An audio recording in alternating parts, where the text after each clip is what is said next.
Hi everyone, I'm Cameron Chell, CEO of Draganfly, and we are excited to announce that Draganfly has been selected to partner with First Atlantic Nickel Corp to deploy cutting-edge survey technologies and services for the development of Atlantic Canada's first bulk tonnage nickel project. Partnering closely with management and experts at First Atlantic Nickel, Draganfly and First Atlantic Nickel have tailored a unique drone, sensors, and personnel survey program to help ensure the utmost success of this pivotal project. The initial surveys are poised to deliver robust insights utilizing multiple sensors to further enhance the exploration potential of this bulk tonnage opportunity. In the realm of aerial operations, little can rival many aspects of the efficiency and precision of drones. Whether it's mineral exploration, wildfire management, or landmine detection, Draganfly's services are designed to capture and generate proprietary data crucial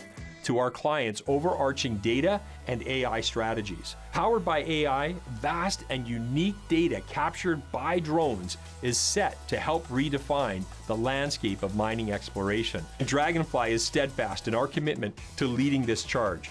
Given our ability and experience to gather, create, and analyze unique data via our drone and software platforms. This project exemplifies the dynamic shift drone technology can have, and it underscores the visionary leadership of First Atlantic Nickel Corp. By integrating our diverse systems and payloads, we're unlocking new dimensions of UAV capabilities for mining exploration, ultimately delivering refined data faster, more affordably, and with unique strategic insights.